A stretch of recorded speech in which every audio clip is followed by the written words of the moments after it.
मैं नाग पंचमी के दिन यदि नागों को दूध पिलाता हूँ तो आवश्यकता पड़ने पर जन्मेजय भी बन जाता हूँ। अब भी अन्याय हुआ यदि तो कर दूंगा धरती शोणितमय।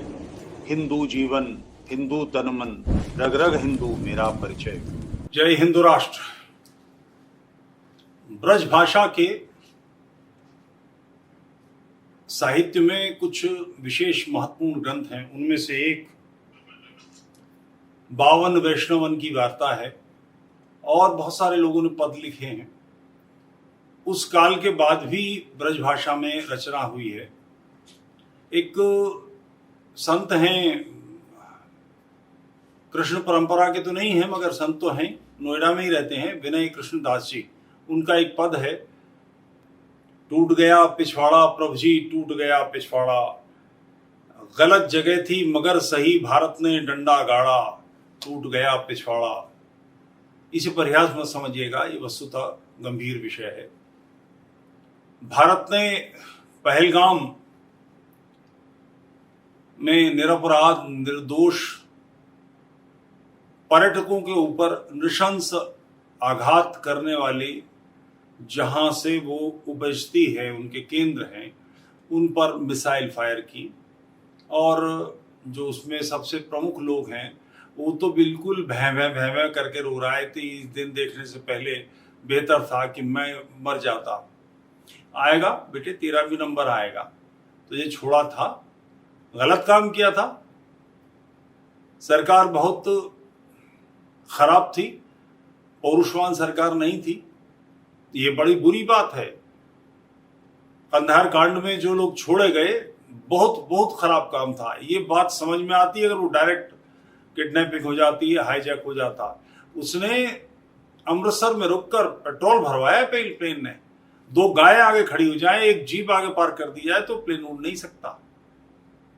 मगर निर्णय लेने की क्षमता उस काल के इन महान तेजस्वी नेताओं में, यानी अटल बिहारी वाजपेयी, आडवाणी, ब्रजेश मिश्रा इत्यादि में नहीं थी। नेतृत्व बदला और उसके बाद के नेतृत्व ने तय किया कि हम दृढ़ता से काम करेंगे। यही ब्यूरोक्रेसी थी, यही आईबी थी, यही मिलिट्री इंटेलिजेंस थी, यही सेना थी, यही एयरफोर्स थी। आज हमने उत्तर दिया। इसमें गंभीर बात यह है देखने की, जिसको लेकर पाकिस्तान में भी बड़ी हलचल है, कि भारत ने 26 मिसाइल फायर किए, अचूक सटीक निशाने लगे। जहां उन्होंने फायर कर रहे थे, न तो किसी सिविल एरिया पर कोई आघात हुआ, न इधर उधर कहीं मिसाइल गिरी, न किसी सैनिक प्रतिष्ठान को नष्ट किया। जो आतंकी केंद्र थे, जहां पर ट्रेनिंग होती थी, जहां पर सारे, ये सुअर खुड्डी है, जहां पर उस सुअर खुड्डी को नष्ट किया गया। मूलतः सुअर खुड्डी ये नहीं है, मूलतः तो वो मानसिकता है जो कुफ्र और ईमान सिखाती है, जो प्रत्येक ईमान वाले को, यानी जो मोहम्मद को पैगंबर मानता है, अल्लाह को मानता है, कुरान को मानता है, यानी एक विशेष प्रकार से जो तौहीद, नमाज, रोजा, ज़कात और हज में यकीन करता है, उसके अलावा सारे संसार को वाजिबुल कत्ल मानती है। सारे संसार के लोगों के बारे में उसकी बिल्कुल स्पष्ट धारणा है कि ये क़िताल फी सबीलिल्लाह करना, अल्लाह की राह में कत्ल करना है, जिहाद फी सबीलिल्लाह करना, यानी अल्लाह की राह में जिहाद करना है। बिल्कुल साफ स्पष्ट मानसिकता है। और उस मानसिकता पर इतने आरूढ़ हैं, उस मानसिकता के बारे में वो इतने कन्विंस हैं कि उसकी बेवकूफ़ियाँ उन्हें दिखाई नहीं देती।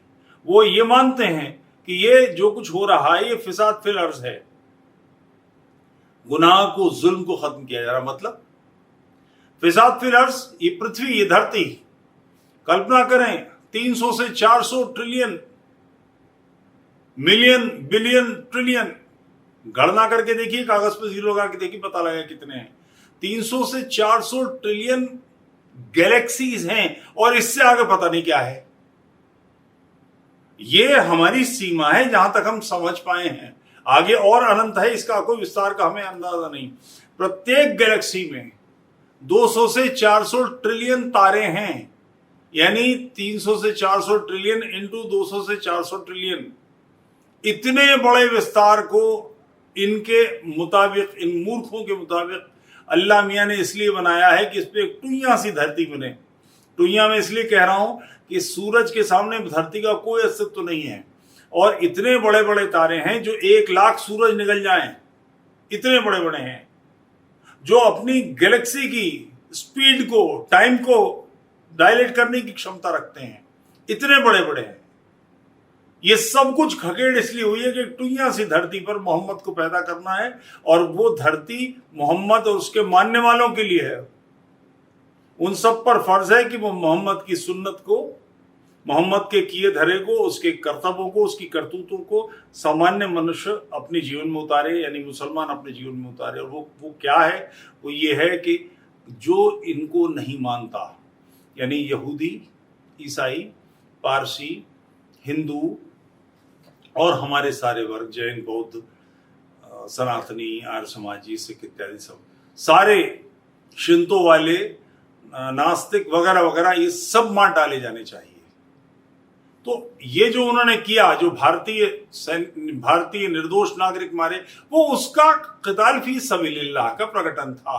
तो अब क़िताल फी सबीलिल्लाह ये जहां पर चिंतन चल रहा है और जिसके सैनिक तैयार किए जा रहे हैं, तो उसमें भारत ने ये काम करके दिखाया। अब मैं एक बार दोबारा से इस पद को पढ़ना चाहूंगा। टूट गया पिछवाड़ा प्रभु जी, एक तारे पे गा रहे हैं बैठ के। गलत जगह थी मगर सही, भारत ने डंडा गाड़ा, झंडा नहीं डंडा गाड़ा, टूट गया पिछवाड़ा। और इसका इलाज क्या है? इस मानसिकता को कोई तरीका नहीं है। इसकी थूथनी रगड़ देना, इसको भस्मसात कर देना, इसको धराशायी कर देना, इसको हर तरह से नष्ट कर देना, इसके अलावा सभ्य समाज के पास कोई तरीका ही नहीं है। सवाल इसका नहीं है कि वो सही है गलत है। हमें जीवित रहने का अधिकार नहीं देती है, आपको जीवित रहने का अधिकार नहीं देती। प्रत्येक इस मानसिकता को न मानने वाले व्यक्ति को नष्ट करने का आग्रह उनके मन में रहता है। और ऐसी मानसिकता वाले जो उसमें विश्वास नहीं करते, वो भी पाकिस्तान में बहुसंख्यक हैं। इस मानसिकता वाले दलों के सीटें नहीं आती, सरकारें नहीं बनती पाकिस्तान में, जबरदस्ती। और यही दीन के पास अपना तर्क है कि वो तलवार चलाना चाहता है। अफगानिस्तान में भी चुनकर सरकार नहीं आई, तलवारें चलाकर जबरदस्ती विप्लव करके सारे सिस्टम को बंदूकों के बूते कब्जा करके और लोगों को मार के सता के ही सारा काम हुआ है। किसी महिला के पैर का नाखून भी दिख जाए तो उसे सार्वजनिक रूप से कोड़ों से पीटा जाता है। पर्दा जरूरी है। तो ऐसा प्रत्येक कार्य, इससे आप कैसे निपट सकते हैं? एक मात्र तरीका, और अभी भी इसमें कसर है, इजराइल के ऊपर हुआ। इजराइल के राजदूत ने कल स्टेटमेंट दिया है कि भारत को अपने नागरिकों की रक्षा का अधिकार है। आत्मरक्षा का अधिकार जीवन के मूल अधिकारों का हिस्सा है। किसी भी सभ्य समाज को, किसी भी गौरवान्वित समाज को, किसी भी अपनी मानसिकता के प्रति सही मानने वाले लोगों को यह अधिकार है कि वो दूसरे आक्रामक लोगों को नष्ट कर सकें। भारत ने सही किया है। इन मिसाइलों में एक मिसाइल ऐसी भी है जो इजराइल के माध्यम से हमें मिली है, और ये बहुत पहले हो जाना चाहिए था। 71 के युद्ध में, जिसमें बड़ी जय जयकार की जाती है इंदिरा गांधी की, जिसने 1 लाख सैनिकों को, 1 लाख सैनिकों का समर्पण, उसको वापस लौटा दिया। समर्पण सामान्य क्रिया नहीं होती, अपने शस्त्र सौंपना ही नहीं होता, बैजेस उखाड़ने पड़ते हैं। शत्रु के सेनापति के साथ, यानी जो जीता है उसके सामने अपना माथा झुकाना पड़ता है, उसके माथे से माथा रगड़ना पड़ता है। फिर एक पैंट रिमूवल सेरेमनी होती है, अपनी पैंट उतारनी पड़ती है, ऊंची जगह पर पैर रखे जाते हैं, हाथों के बल रहना पड़ता है। बहुत ही अपमानजनक है। कोई सम्मानित समाज, सम्मानित सेना आत्महत्या करना बेहतर समझती है, सम्मानित जनरल आत्महत्या करना बेहतर समझते हैं, बजाय इस सारी सेरेमनी के। ऐसी चीजें नहीं स्वीकार करते। सेकेंड वर्ल्ड वॉर में एटम बम गिरा दिए थे हिरोशिमा और नागासाकी पर। इसके लिए अमेरिका दोषी नहीं है। अमेरिका तो शांत था, तटस्थ था। पर्ल हार्बर पर हमला करके जापान ने उसे उकसाया, और उसके बाद जापान को उत्तर देने का अधिकार अमेरिका का था। उसने तैयारी की, और इतनी बड़ी तैयारी की जो आवश्यक थी कि उसने जापान को नेस्तनाबूद ही नहीं किया। जापान का सरेंडर जर्मनी के सरेंडर के, आत्मसमर्पण के बाद हुआ है। उस सरेंडर के बाद अमेरिका ने इंश्योर किया, ये सुनिश्चित किया कि जापान की मिलिट्री पूरी तरह से समाप्त कर दी जाएगी।